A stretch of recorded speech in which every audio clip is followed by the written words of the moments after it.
CK, welcome to Built to Sell Radio. Thanks for having me, John. I saw your sabbatical post, and first of all, it brought back a lot of memories for me because I took a sabbatical, which we can talk a little bit about as well. And I just love to exchange notes with you. And it's a topic that I think a lot of our entrepreneurs, the listeners of our show, contemplate, maybe brainstorm around, maybe fantasize a little bit about, is the idea of like, when I sell this puppy, I am checking out. I am leaving, and I'm going to go for a sabbatical. So I'm hoping we can dig in, and I'm really excited to dig in with you on the topic of sabbaticals. Absolutely. So what I realized after selling my second company was I've never taken more than 2 weeks off in my professional life. And like one thing led to another, which is actually pretty fortunate, right? Like if you think about it, for example, the first company I co-founded, we literally sold the company on Friday, and the next Monday I started working for, so we got acquired by Google, and, I started working at Google literally the next Monday. So one thing led to another, which I think, again, was really fortunate. But in the meantime, I never really had a chance to really take extended period of time. So this time I was really determined. I was telling my wife all the time, it's like, hey, I'm going to take at least a year off. And then when I shared the plan with a bunch of people around me, they started sending some articles to me. So it turns out I wasn't the first one, obviously. We're the only one who took some time off. And so I did a little bit of research. So maybe my number one advice that I can share to anyone who's contemplating, taking some time off in the future is do research. Just like, any other thing in life, the more you learn about it, I think the better equipped you are. And that's great, because that's why, folks are listening to this show, is to kind of do a little bit of pre-work, see what's around the corner.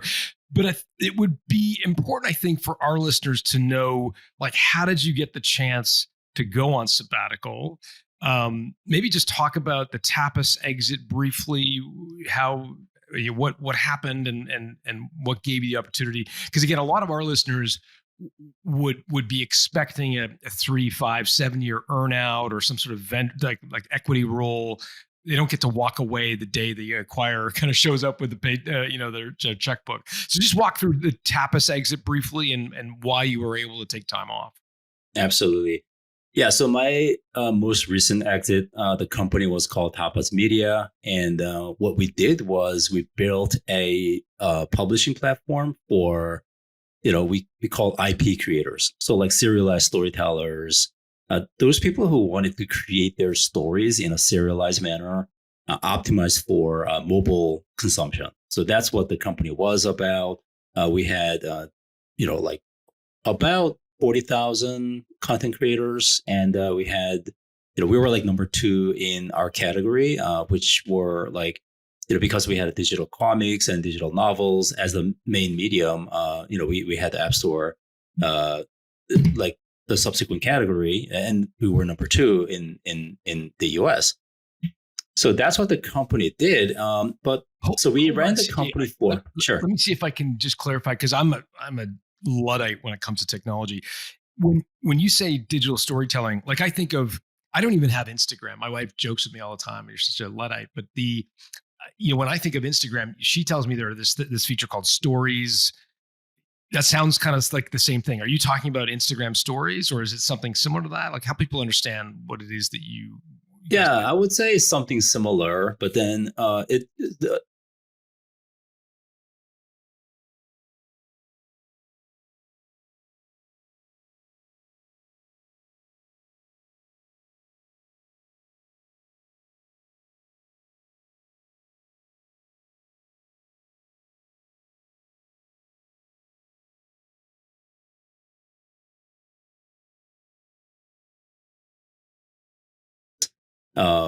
company called Wattpad. I don't know if you know. I've heard of it. Don't know what they do.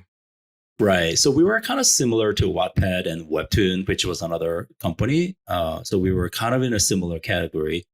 So if you're someone who wants to, let's say, hey, I want to write a fantasy novel that I can publish, or I can take it to Netflix and make it into TV drama or movies, then you would come to our platform and then start publishing your stories in a chapter by chapter manner. So we're all for serialized storytelling. So because we were really optimizing the consumption experience for mobile, uh, we thought that each chapter had to be really like short and bite-sized, but then serialized. So yeah, that's what essentially what we built at the company. But anyway, so we ran the company for 9 years. It was a long time.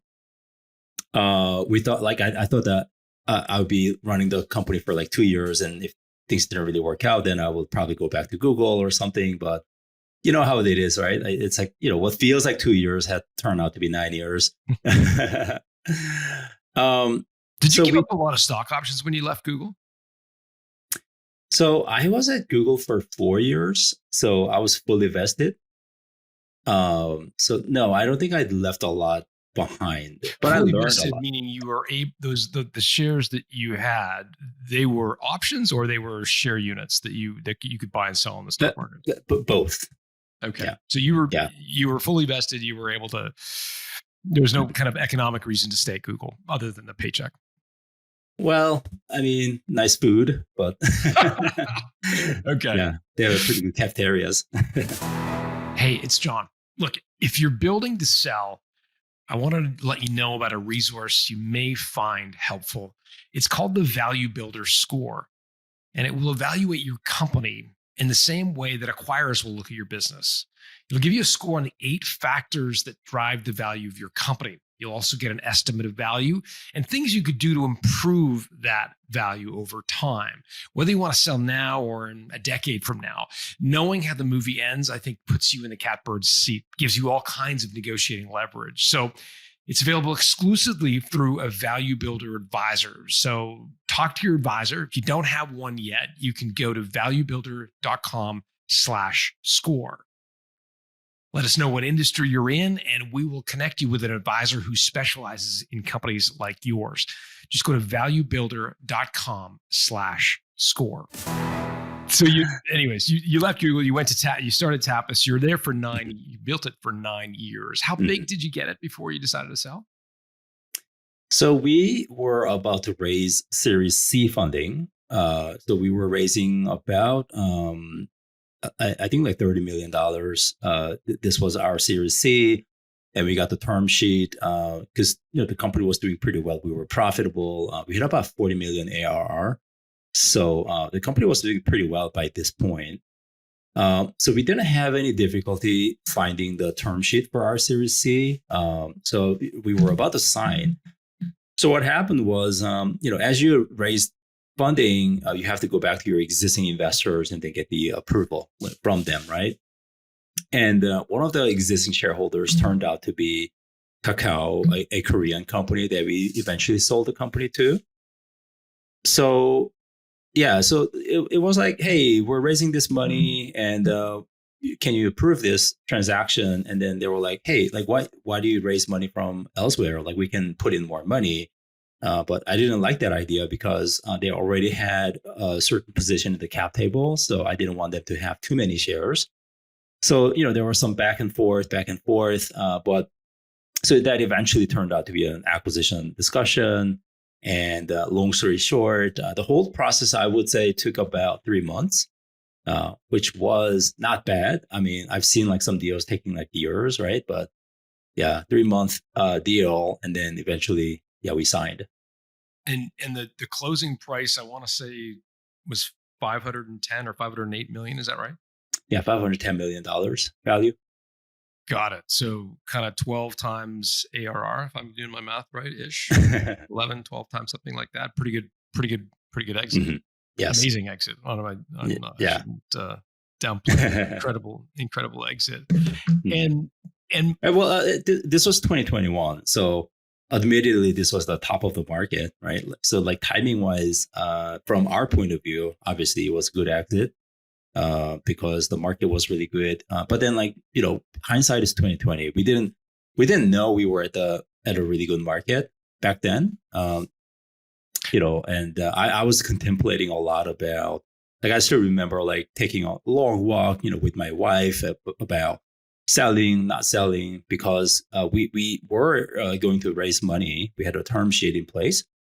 So hey, and the growth trajectory was really good for us at that point. So like, hey, can we like keep going? And then like maybe like 3 years later, we can be a unicorn company. I mean, that idea was always in the back of my mind. What'd your wife say?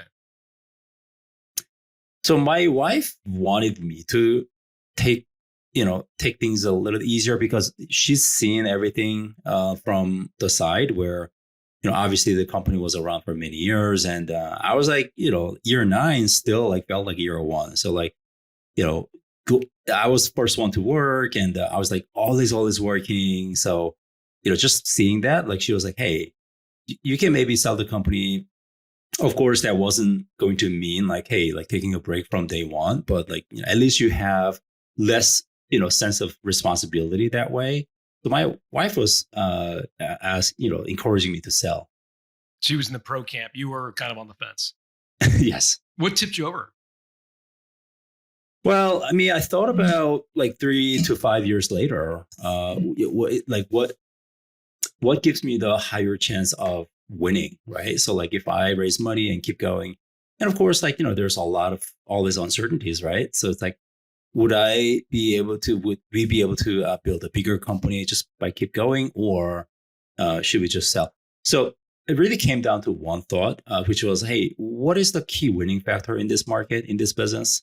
So I'm a technology like background. I'm a like tech person. I'm not a content person, but so by as a byproduct of building this platform, the company was becoming more and more IP driven, like storytelling driven company.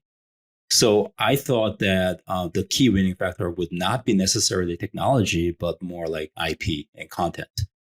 And it pretty much like, Netflix. If you think about Netflix now, it's a content company, right?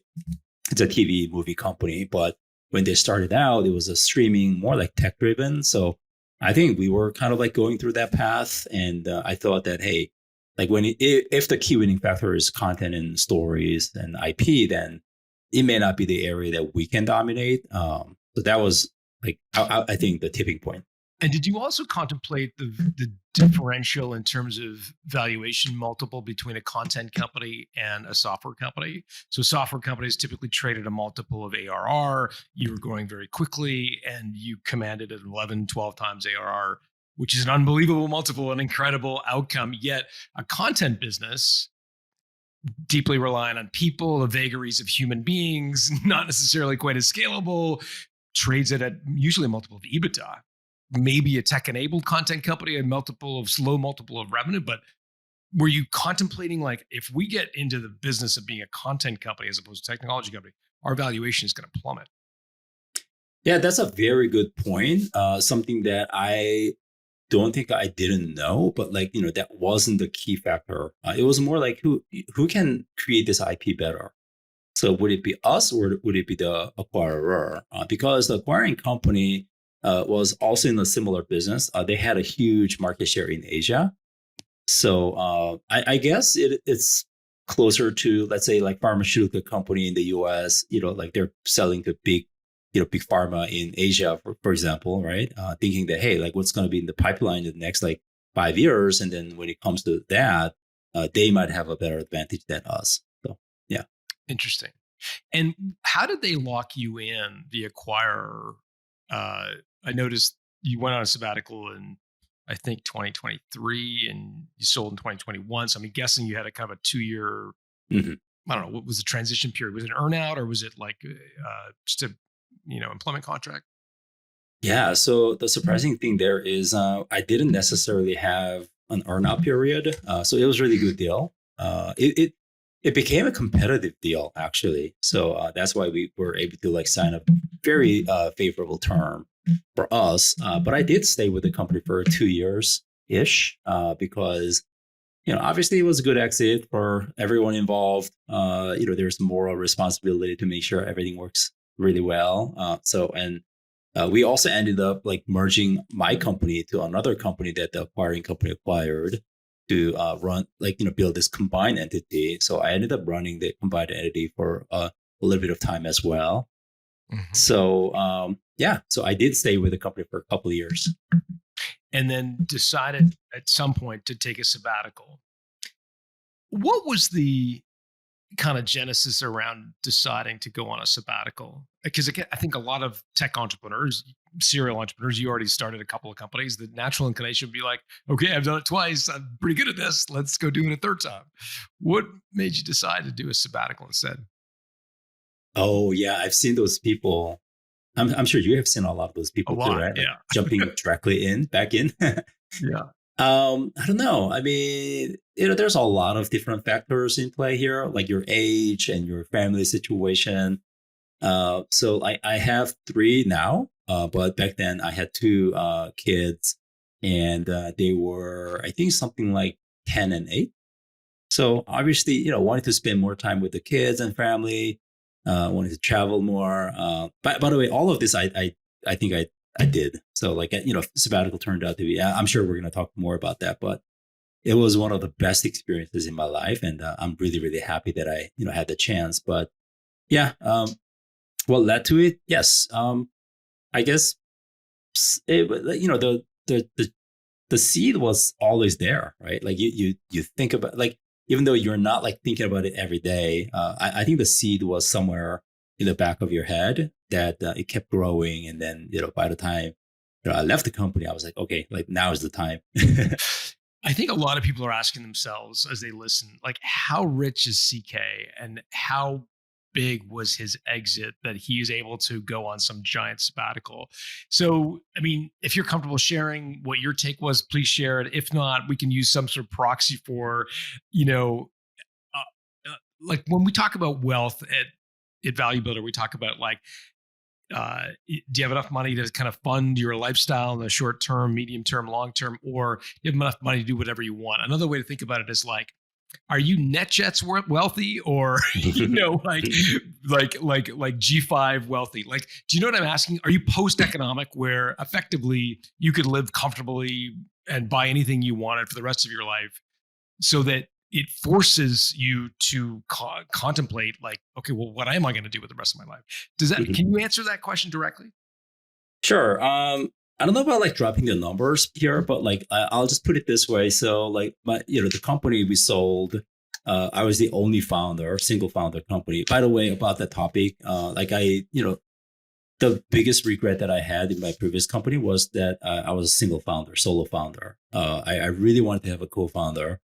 So like I was, like vowing, hey, whatever the next thing if I do, I'll definitely make sure to have a co-founder, was really my vow. But yeah, I was a single founder. I was the biggest shareholder of the company. We raised until like Series B. So maybe you can do like, and like each round, it was pretty typical dilution. So yeah. But in terms of like, how we did, I think, yeah, like we're pretty much set for life. And then, we have some trust, going, and I think also it's all relative, right? Like what does the economic freedom mean for different people? It means different people for different people, right? What does it mean to you? That's a good question. I don't really worry about, like, at least from financial point of view, I don't really worry about the future. I think I'm pretty good. I'm not like, investing in like, high risk portfolio, most of it. And, by the way, we have a private wealth managers that there are, like, I'm not looking at the stock market every day. I'm not paying attention to those, but like, hopefully these people look at it every day. So yeah, having a group of people who take care of stuff definitely helps. And how does you it feel trust to them. live off your capital for a year? You're literally, grinding down your net worth, even though it might have been tiny amounts of it. You know what I mean? Like I've heard that can be very challenging for a lot of people. So we do have some fixed income portfolio, but then it's like not really visible, right? Meaning like, hey, maybe, you can see some numbers and, oh yeah, like, you made this much from fixed income stuff. And then there's like an investment return. So the numbers do get blended in. One thing that I didn't do, but then I've seen some other people do, is to have more tangible, like, fixed income stream, which I think a lot of exited founders can learn, and they can think about. So it's like it might be like, real estate portfolio. It might be some other portfolio that gives you check every single like week or every single month. That's very tangible and visible, right? Mm-hmm. So I've seen people who are taking that approach where, hey, let's say like, there's a 100% of your net worth or net wealth, and then maybe like 60% can be like index or like something stable, and 40% can be like giving you the fixed income stream or something like that. So I've seen people, and that's more like guilt-free feeling, right? It's like, oh yeah, like I'm not like eating into my main basket, but I'm just like living off of the earnings.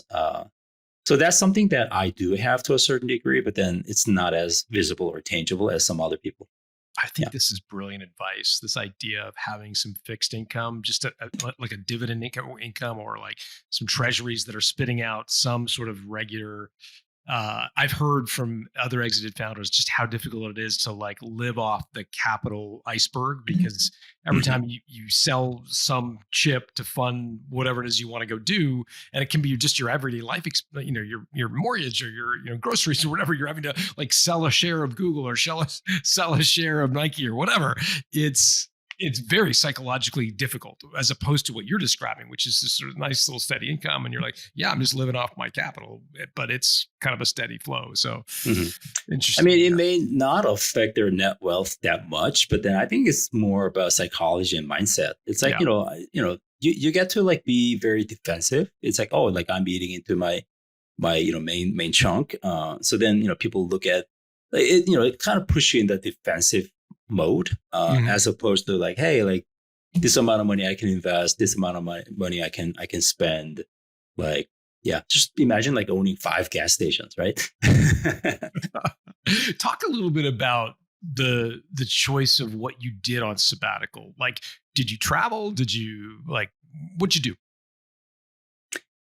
So all of the above. The first thing I really wanted to do was to spend more time with family, because like before COVID, I think I was eating dinner at home like maybe once a week, because I was working with Asia a lot.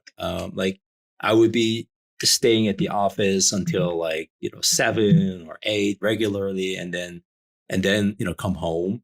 So I really missed the opportunity, just like a plain old thing, like simple things like having dinner with the family, right? So I was really missing that. We did a ton of travel, and me and my wife, we counted. So in the year of 2023, we were on the airplane 22 times. So we like traveled a lot, and that was pretty much the last time I thought we could travel as a family, because my kids were getting busier. This was when my son was in the 9th grade and my daughter was in middle school. So yeah, 9th grade summer is pretty much the last summer you can, travel extensively as a family, because, 10th grade, you have to start thinking about like other things, so on and so forth, like college prep. So yeah, we did a ton of travel. But for me, the most rewarding thing was I intentionally wanted to like meet as many people as possible from outside my circle. So I'm in tech. So we moved to LA during the pandemic. So I've been living in LA for the past 5 years. But one good thing about being in LA is, tech is there. LA does have tech, but then it's not the only industry that LA has. So you get to meet a lot of different, people from different walks of life. So yeah, for me, that was the most rewarding part. I just met a lot of people who are not in tech, and then try to learn, their life from them. So what was your relationship like with your kids before the sabbatical? It's because 10 and 8, you said 10 and 8 was how old they were? When I sold the company, they were probably, actually I miscalculated. So like my son was in the 7th grade. Okay. So then what maybe would that 12. be? Yeah, something like that, I guess. Yeah. Yeah. And then by the time you went on sabbatical, he was in 9th grade. So maybe 13, 14, something Right. like that. Right. Yeah. Those are interesting ages, because at that stage, they're on their way. Like, they're not adults yet, of course, but they've certainly, a lot of their personality has changed. Like, how would you describe your relationship with them pre-sabbatical? Mm-hmm. I mean, I was, it wasn't like, I was like, not friendly with them or anything like that. I think we had a pretty good family. Like a lot of credit goes to my wife. She's been a full-time, mom, and she's the one who really like brought the entire family together. But So what I did was, so because during the weekdays, I was really, really busy. So I wanted to be like a 1 day good father. So like Saturdays, I would like, take the kids, some places, so on and so forth. You were like super So, dad on Saturdays. or at least I try to spend some time with them, just like taking them to like museums and stuff like that.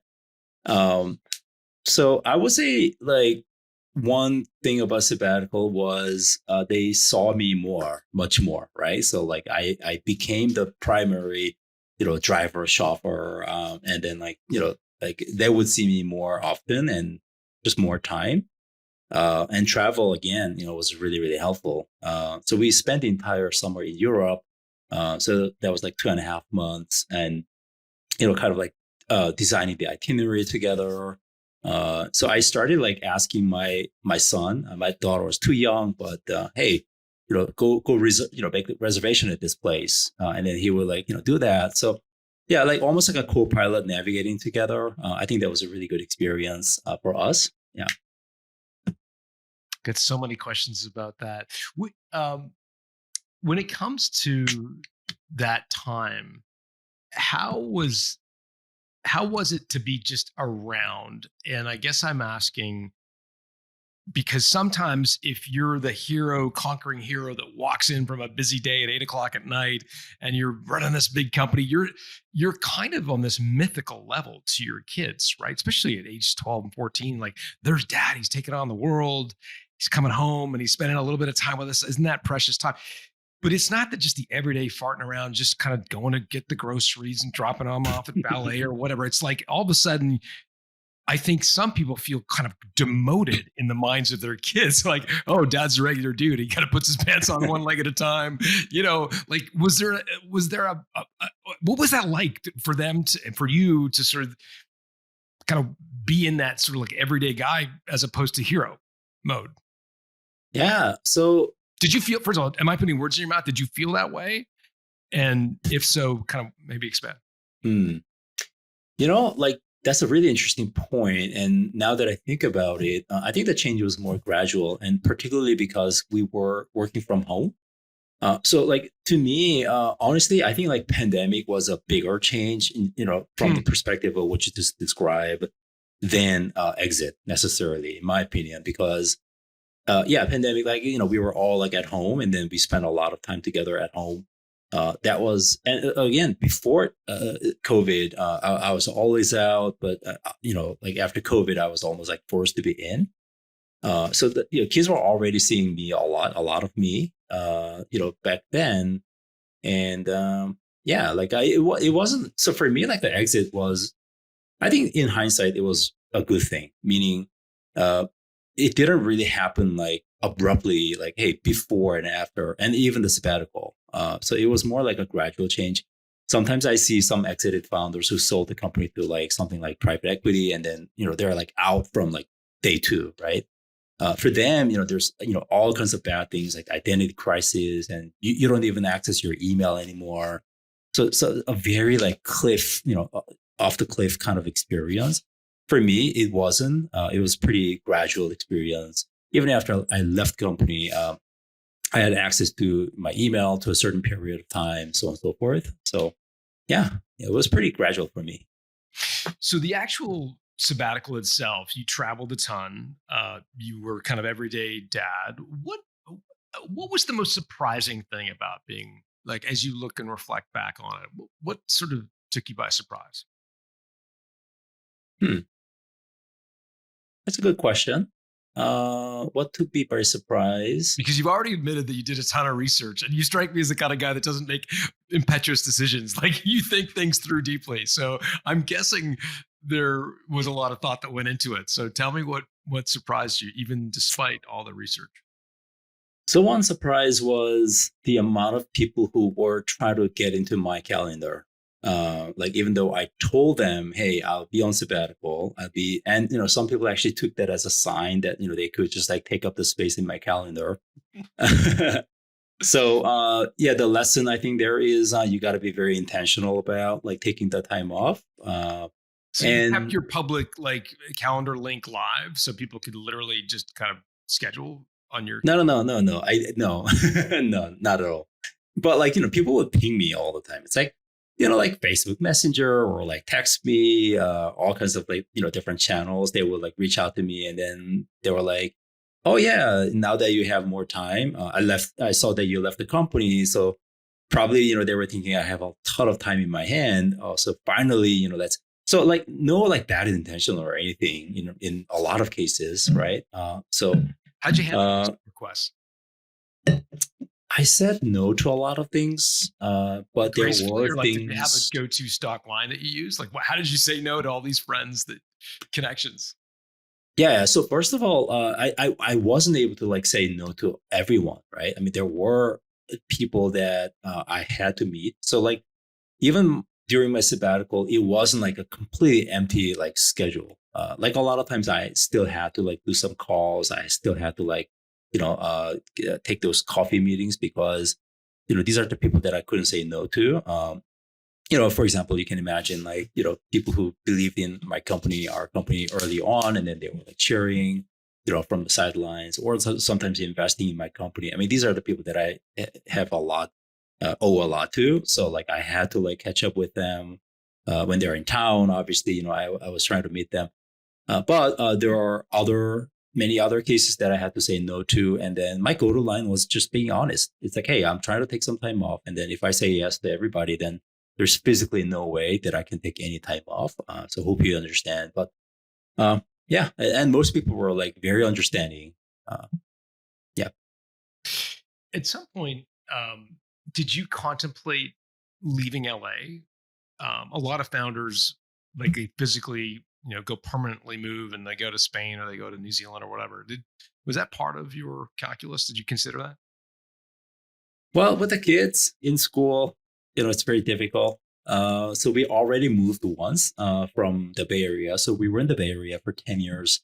And we moved here during the pandemic. So like kids were already sort of new to school. So yeah, like moving to another place wasn't really part of the plan. Yeah, but like one day, hopefully.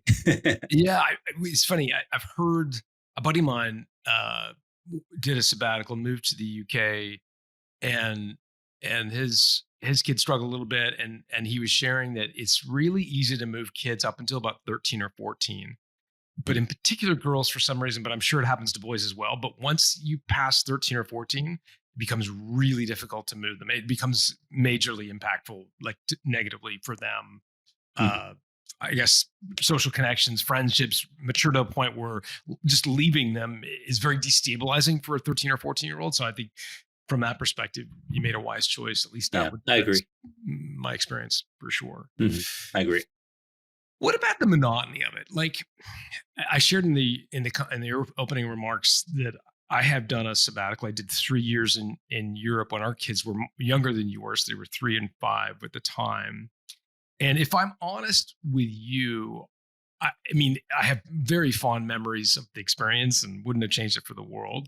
There were, however, times where I missed the adrenaline of building something. The monotony of like another day at the park, where another day at the swing set. Mhm. Although the first 5 times we went to the swing set was great, but by the sixth time, I'm like, oh my god, I can't go to the swing set again. Like worse. I mean, as founders, startup folks, there is a little bit of an adrenaline addiction. Did you feel any of that? Oh, 100%.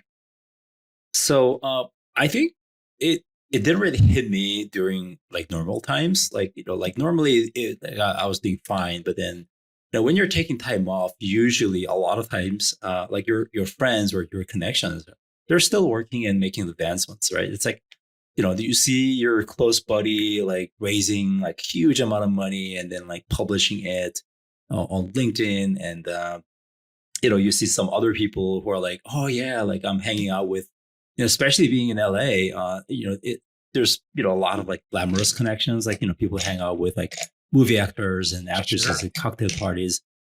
So like, and like, so like you have to like stop looking at the social media feed because being bombarded by like those announcements, right? Humble brag post. So yeah, I was trying to move away from the comparison mindset as much as possible, but like we're all humans, right? So it's always difficult. I was reading your sabbatical PowerPoint, and again, we'll link up to it in the show notes because I think everybody should read it. It's a really well, thoughtful document. One of the kind of big findings, I think it's the third one. Happiness equals not comparing yourself with others. I think that's Absolutely. really tough for founders. I think a lot of people. I, I, th- I think there's a competitive element of starting a company, right? You want to achieve a certain threshold of sales, growth, value, whatever. It's for better or worse how we define ourselves, and so to switch that button off and all of a sudden say, "Oh, I'm not going to compare myself with anybody," it's hard. It is. Yeah, it's a basic human instinct, right? It's like Mhm. you get to compare. So yeah, turning turning off social media Yeah. helps a lot. Did you literally turn it off? I mean, people talk about that, but did you actually unsubscribe or delete the apps from your phone? No, I didn't go that extreme, but I was trying to like use this multi device tactic, meaning like like certain things you can only do on certain device. So like on my phone, I have certain apps, and on my computer I have certain apps, and so on and so forth. I think that helps. Yeah. What other tips? You also talked about in the document this idea of expanding your social kind of footprints, and so not sticking with your inner circle of other tech entrepreneur founders who are by nature going to kind of subtly compare one another, whereas you were, I think, fairly intentional about broadening the kind of people you surrounded yourself with. Maybe walk through a little bit of how that impacted your ability to not compare yourself with others. Absolutely. So some of the idea actually came from a book called Hangry. So it Hangry? was yes. So that's the book title, and it's written by this guy who's the founder of Grubhub. And it's really interesting book. So like it's almost like two books in one. So he's talking about his company exit journey, but then he after selling the company, he did a cross country bike trip from the East Coast to the West Coast. And then he's talking about how like he, like the 70-day trip is really healing journey for him. And a big part of that is just like, talking to a random stranger in, gas station or something like that. So yeah. So that book was part of the inspiration.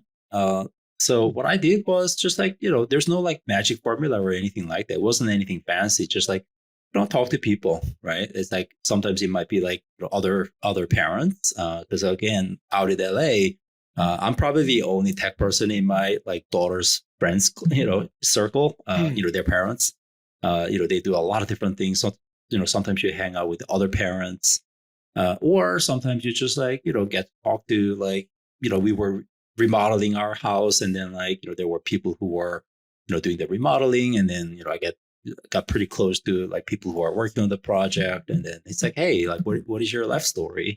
Right. And then just like, hang out with them. Right. So, yeah.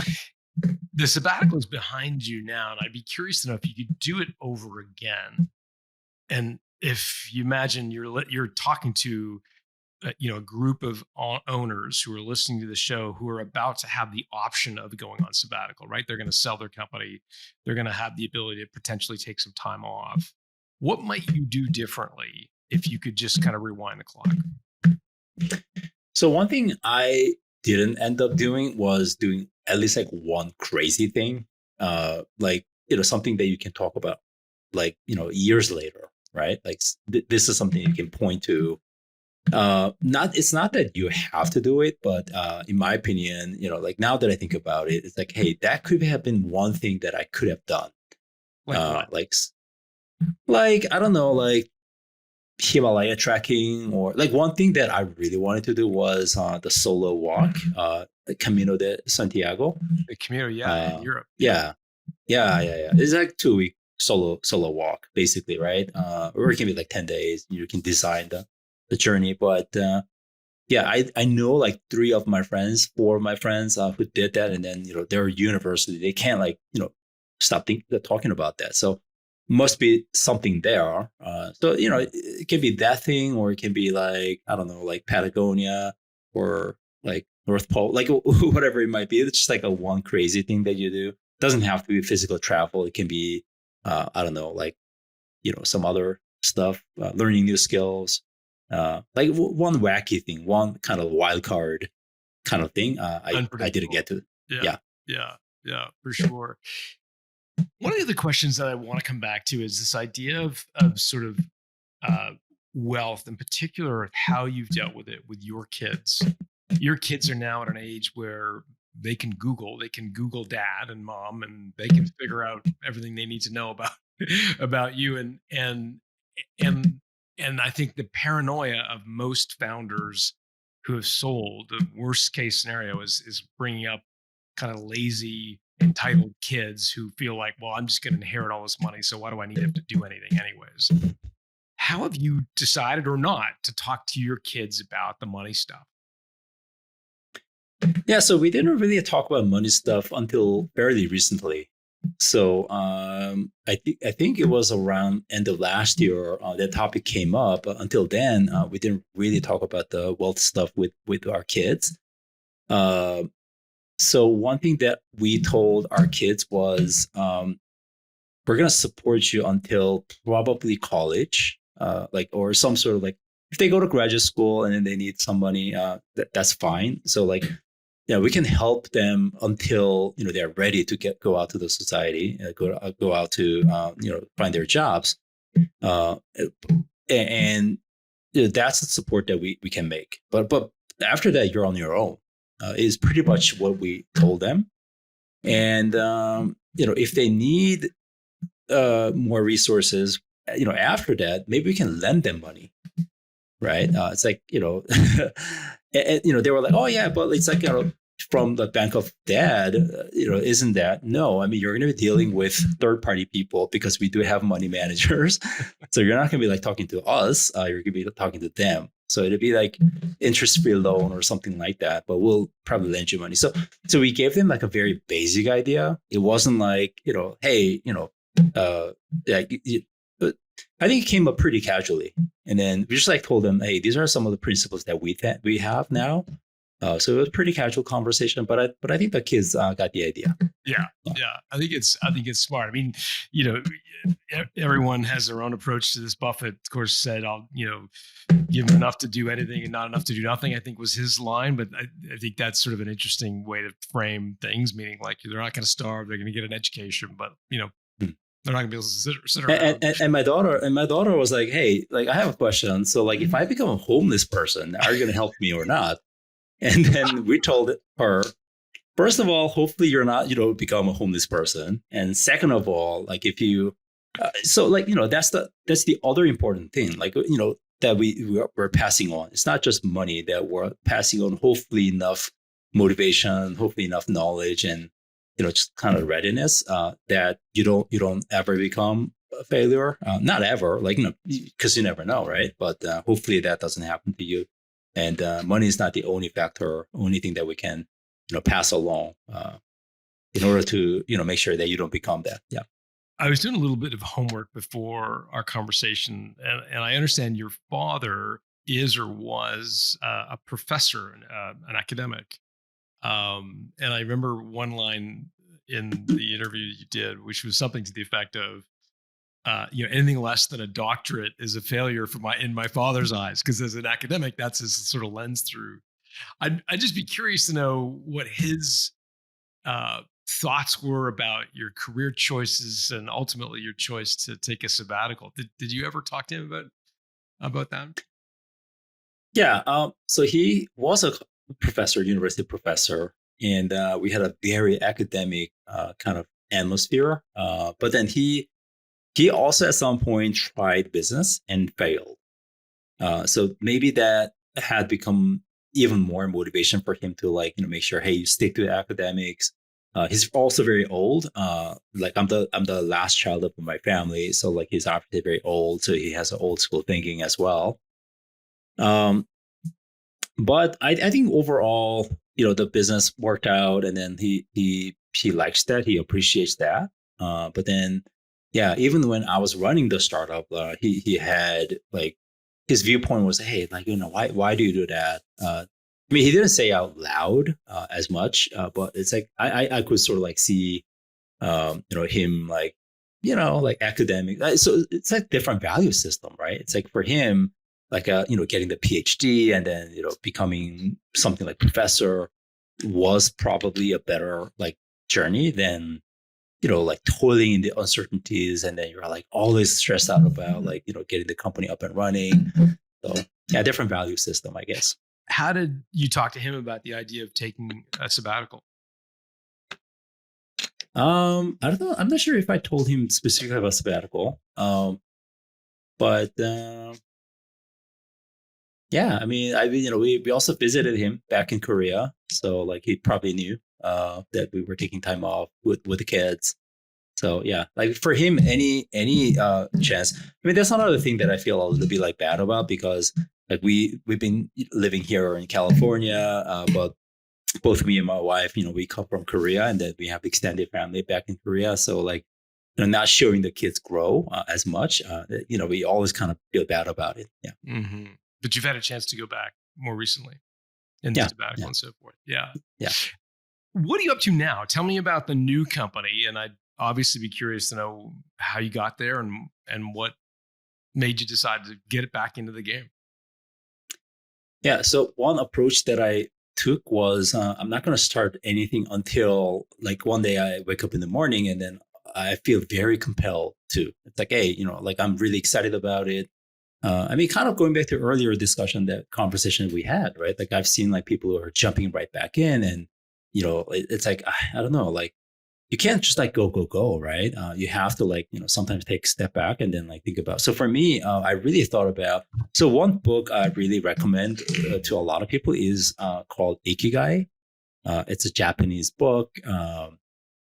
Yeah, Ikigai is sort of like broadly means like your mission of life, Hmm. like your reason to be, something like that in Japanese. Hmm. And the concept is really simple. It's like you have to find this like a Venn diagram of what you are good at and what you really like to do, what the world needs, and where the economic opportunities are. So it's like a 4 different circles and finding the Venn diagram. So very simple concept. But so read that book and did a whole like exited founder, I guess, like journey. It's like, hey, what should I do now? And one thing I was really certain about was so like I had this thought experiment. It's like, okay, so in order to find out the answer, can I just imagine like walking into a doctor's office one day and then, God forbid, but then like, what if the doctor says, hey, unfortunately, you have 3 years to live? What would I do at that point? So that was really like one question that was really, really helpful for me to put things in perspective. And so I really try to visualize that experience, imagine that experience. And then I had like a million different ideas, but one of the first idea that popped up was, okay, so if I have 3 years to live, then I'll probably start writing something. Like, because, I took a lot of learnings over my professional life, and I didn't want to like, go with all of that knowledge in my head and not being shared more. So I started publishing. I started writing more on LinkedIn and some other places, and then people really, really liked that. So I was like, okay, well, this is really rewarding. But the problem of writing is, it becomes pretty tedious. Like you have to write every single word, and you have to think about the topics all the time. So I was like, hey, what if like someone just interviewed me? Just like the conversation that we're having right now. What if like somebody was just like asking me the questions, and I just answer them using my voice? That could be really convenient. And now that I think about it, it's like podcasting, right? So long story short, so that's the platform that we set out to build. The new company, we're in the podcasting space, but using AI. So instead of human host, we will have AI host asking questions and interviewing people. And of course, Finally, someone human. putting me out of business. No. Not at all. Not at all. Because the human to human connection will always be there. We're not trying to replace that. But even the humans in the future, they can have like co-pilots or assistants. And it'll be a different product. Like the AI driven podcast will be a different product because AI can still cannot replace humans. It'll probably ask similar questions to a bunch of different people, but it won't be like a back and forth, just like humans do. But anyway, yeah. So that's a new business that we're the company that we're developing right now, and then the inspiration was for me to more effectively share what I learned over the years. And I also talked to a bunch of other people about this, and a lot of people were saying the same thing, which was like, "Hey, I want to share more. I want to pay it forward." But then, for me, writing or like starting a new, I guess, like channel or newsletter is kind of daunting. So, can there be like a lower barrier, platform that allows me to share my stories more easily? So that's what we're building. Amazing. And what would the purpose for those stories be? Is it end of life kind of stuff where people want to pass on their insights before dying, or are there other sort of applications for the? Yeah, so we're focusing more on much earlier, kind of life stage than that. So like another thing that we also discovered while talking to a bunch of people was for people who are starting out, the human to human connection. People want to learn from other people, especially the people who walk through like similar path, Sure. but before them. So yeah, we're really focusing on career and professional kind of like knowledge and advice sharing right now. And yeah, it turns out, like in the past, you can imagine like everyone was working in person, side by side. So then you have like other people to learn from, tap on the shoulder, and then, hey, like, how do you do this?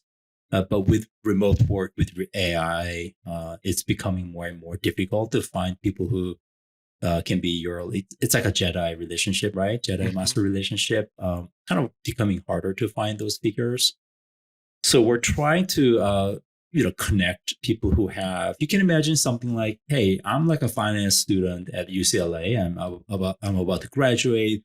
I want to maybe like go into like investment banking and like who can I talk to? And then a lot of times they don't know the right people, and Sure. they are kind of at a loss.